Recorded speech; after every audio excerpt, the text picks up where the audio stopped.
y vamos a ver la inmigración en los siglos XIX y XX.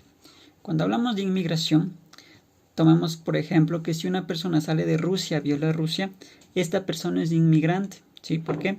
En Bielorrusia, ¿por qué? Porque está ingresando al país, pero es emigrante de Rusia porque está saliendo del país. Entonces la inmigración es la salida de una persona del país y la inmigración es la entrada de una persona a un país diferente, ¿sí? Entonces cuando hablamos de la inmigración de los siglos XIX y XX vamos a ver el ingreso de personas a América en los siglos XIX y XX provenientes principalmente de Europa.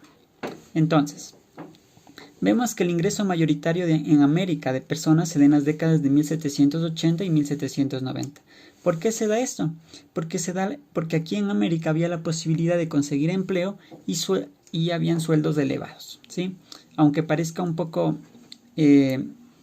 no creíble para nosotros en esta época, pues para ellos en esa época sí era así. Es decir, en América había la posibilidad de trabajar y había bastante empleo. Vamos a ver entonces, por ejemplo aquí, todas las líneas rojas que nosotros vemos es la llegada de personas desde América que emigraron desde Europa, hacia América para trabajar. Vamos a ver las razones.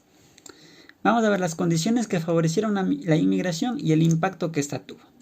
Dentro de las condiciones tenemos, se da la estabilidad política y jurídica que ofrecía la mayoría de países latinoamericanos, es decir, al estar independizándose estos países, tenían una buena estructura política.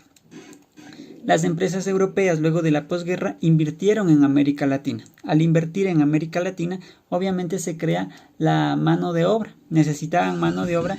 ¿Y por qué generalmente es mano de obra europea en este caso? Porque eran quienes conocían el manejo de estas empresas, de estas fábricas y de la nueva tecnología. Argentina y Venezuela, por ejemplo, fomentaban la inmigración europea y de estos, Argentina es el principal país en donde llegan inmigrantes del extranjero. ¿Por qué? Porque ofrecía sueldos elevados y bajos costos en el transporte marítimo. Tomamos en cuenta que Argentina, ubicado en este sector de América del Sur, tenía un comercio marítimo, un transporte marítimo que en ese entonces era muy barato de conseguir. Ahora, ¿cuál es el impacto de esta inmigración? El impacto se da primero en el auge demográfico. ¿Qué es el auge demográfico?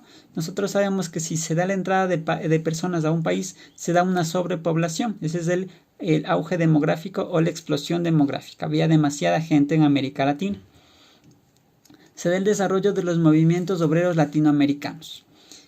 El conocimiento de los obreros europeos hace que los obreros latinoamericanos conozcan lo que es un sindicato y empiecen a nacer las primeras protestas sociales, ¿sí? Porque ellos no conocían eso, pero lo hacen ya al convivir y relacionarse con los obreros europeos.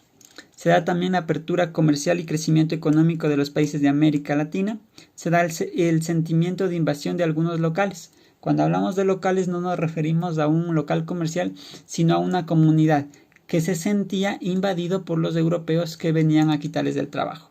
Y finalmente tenemos la influencia europea en la cultura, generalmente en la música y en la gastronomía. Por ejemplo, nosotros sabemos que en América comemos muchas cosas que vinieron de Europa. Por ejemplo, en Argentina la carne asada, en nuestros países latinoamericanos la pizza, la lasaña, la hamburguesa, que son cosas que vinieron desde Europa, que nosotros no conocíamos.